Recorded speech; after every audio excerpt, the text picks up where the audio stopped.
हृदयକୁ हृदय जोड़े नूआ संपर्क गढ़े हृदयକୁ हृदय जोड़े नूआ संपर्क गढ़े 90.4 FM radio Surabhi radio Surabhi radio Surabhi radio Surabhi radio Surabhi radio Surabhi radio Surabhi radio Surabhi radio Surabhi 90.4 FM connecting message.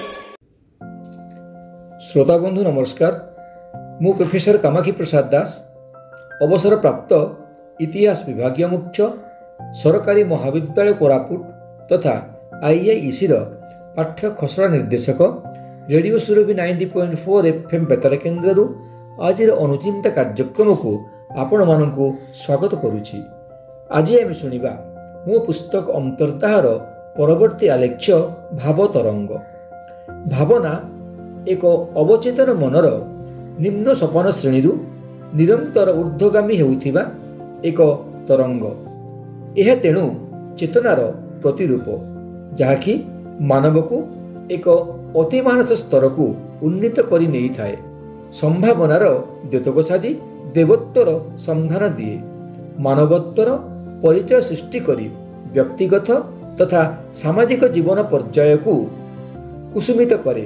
फूल और कंटार सम्मिलित उपस्थिति को स्वीकार करिबा पई मनीष को प्रेरित करिथाए। यह पुणी मनीष मनर कलात्मक परिप्रकाश पई पथ परिष्कार करे।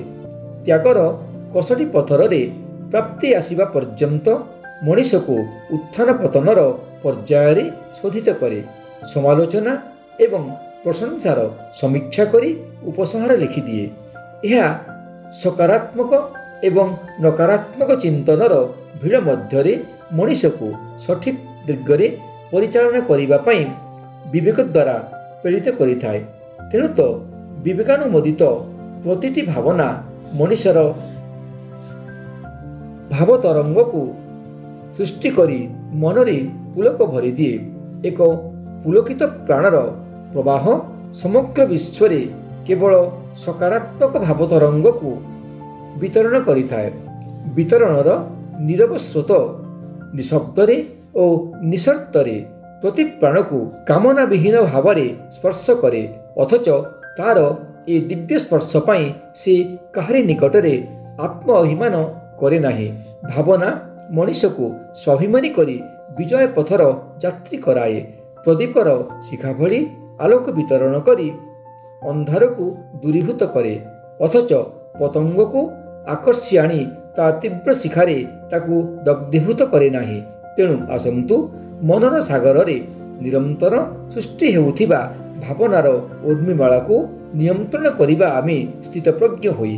कारण आम स्थितप्रज्ञता ही आम भाव तरंग को नियंत्रण करी एक विपर्जय स्थिति आमको उद्धार करी आनी प्रदान करिपारे एक सावलील जीवन धारा को, जहाँकि आम परिचय को अधिक जाजल्यमान करी गढ़ी तोली थाए।